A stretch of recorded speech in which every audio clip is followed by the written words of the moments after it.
अस्सलाम वालेकुम। इस वक्त आलमी हालात के अंदर सऊदी अरब सबसे ज़्यादा खबरों में आ रहा है। सऊदी अरब के हवाले से सबसे ज़्यादा बातचीत की जा रही है। सऊदी अरब इस वक्त मरकज़ बना हुआ है पूरे दुनिया के मीडिया का, क्योंकि सऊदी अरब एक ऐसा मुल्क बन चुका है कि जिसके फैसलों के ऊपर ही अब उम्मत मुस्लिमा की बका है, जिसके फैसलों के ऊपर ही उम्मत मुस्लिमा की तबाही है। अब एक ऐसी चीज़ सऊदी अरब के हवाले से और सामने आई है कि जिसके बाद फिर पूरी उम्मत मुस्लिमा को सोचना होगा कि आने वाले वक्त में सऊदी अरब क्या करने जा रही है, यानी कि फैसले के लिए मेंटली तौर पर तैयार ही रहना होगा। क्योंकि सऊदी अरब के हवाले से बहुत सारी खबरें ऐसी भी आती रही हैं कि जब कहा जाता है कि ये इसराइल को भी तस्लीम करने जा रहा है, ये अमेरिका के पास जा रहा है, अमेरिका के साथ ताल्लुकात बेहतर करने जा रहे हैं, मुसलमानों के खिलाफ फैसले लेने जा रहे हैं, वहीं पर ऐसी खबरें भी सऊदी अरब के हवाले से सामने आती रहती है कि जिनमें वो क्लियर तौर पर मुसलमानों पर होने वाले मजालिम की ना सिर्फ मजम्मत करता है, बल्कि बहुत सारे मौके पर सऊदी अरब की हुकूमतें ये भी कह चुकी हैं कि मुसलमानों के हकूक का तहफ़्फ़ुज़ यकीनी बनाने के लिए जो अक़वाम मुत्तहिदा है उसको अपना किरदार अदा करना चाहिए।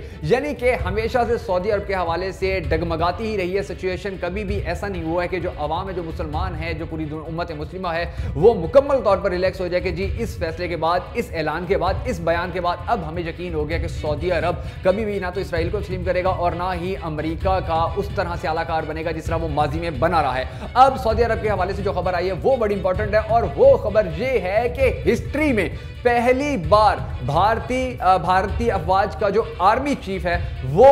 सऊदी अरब का दौरा करने जा रहा है। जो चीफ है भारत का, और वो 2 रोजा दौरा करेगा सऊदी अरब का, और उसके बाद 2 रोजा दौरा करेगा वो यूएई का। अब आप ये सोचें कि एक ऐसी रियासत नाज़रीन के जो ना सिर्फ माजी में बहुत सारे पाकिस्तानियों बल्कि दुनिया के बहुत सारे मुसलमानों को रोजी देने का वसीला बनते हैं। सऊदी अरब एक ऐसा मुल्क है कि जिसमें पाकिस्तान समेत और भी बहुत सारे ममालिक जो मुस्लिम ममालिक हैं उनके वहां पर मजदूर काम करते हैं और वहां से वो रोजी रोटी कमाते हैं। इसी तरह जो यूएई है वो भी पाकिस्तान के लिए बड़ा अहम है, क्योंकि वहां पर भी पाकिस्तान के बहुत सारे मजदूर काम करते हैं। वहां पर भी पाकिस्तान के बहुत सारे जो पढ़े लिखे नौजवान हैं वो रोजी कमा रहे हैं और वहां से ज़र मुबादला जो है वो पाकिस्तान भेजते हैं। मगर इन दोनों ममालिक के 2-2 रोजा दौरे जो हैं अब वो भारतीय आर्मी चीफ करने जा रहा है। तो एक मरतबा फिर सोचने का मकाम पैदा हो गया, एक मरतबा फिर सोचने की जरूरत पैदा हो गई है कि आने वाले वक्त के अंदर सऊदी अरब पाकिस्तान के लिए एक किस किस्म का दोस्त साबित होने जा रहा है, किस किस्म का मुल्क साबित होने जा रहा है। क्योंकि नाजरीन,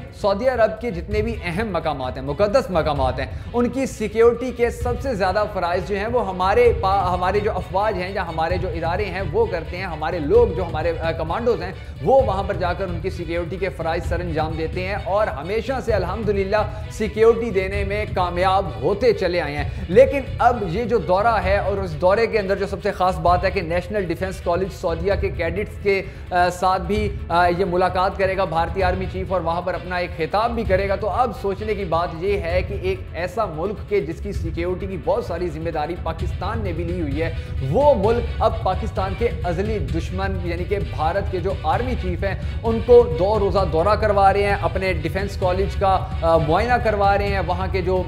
स्टूडेंट्स पढ़ने वाले हैं उनका माइंडसेट बनाने का मौका दे रहे हैं। क्योंकि जब ये वहां पर जाकर खिताब करेगा तो ये यकीनन कभी भी पाकिस्तान के हक में बात नहीं करेगा, पाकिस्तान की मुखालफत में ही बात करेगा। तो ये जो माइंडसेट बनाएगा वहां पर जाकर, वो माइंडसेट आने वाले वक्त में पाकिस्तान के लिए कितना खतरनाक साबित हो सकता है, या कितना अच्छा साबित हो सकता है, या कितना बुरा साबित हो सकता है, ये भी हमें सोचना होगा। और हमें यह भी सोचना होगा कि जो यूएई है जिसने पहले इसराइल को तस्लीम किया और उसके बाद उसने पाकिस्तान के जो मजदूर हैं उनके ऊपर पाबंदियां लगाना शुरू कर दी थी, और इस मुल्क का जो 2 रोजा दौरा है जब वो भारतीय आर्मी चीफ करेगा तो उसके पाकिस्तान के ऊपर क्या असरात मुरतब होंगे। अब जरूरत सिर्फ इस अमर की है कि हम सब मिलकर दुआ करें कि अल्लाह ताला पाकिस्तान की हिफाजत फरमाए और पाकिस्तान के जो हुक्मरान हैं उनको ये तौफीक दे कि जिस तरह वो पिछले कुछ अरसे के दौरान पाकिस्तान के हक में बड़े मुश्किल लेकिन अहम फैसले लेते हैं, इसी तरह आने वाले वक्त में भी वो पाकिस्तान के मफाद के लिए ऐसे फैसले लें कि जो पाकिस्तान के फायदे में तो हों लेकिन पाकिस्तान के नुकसान में ना हो।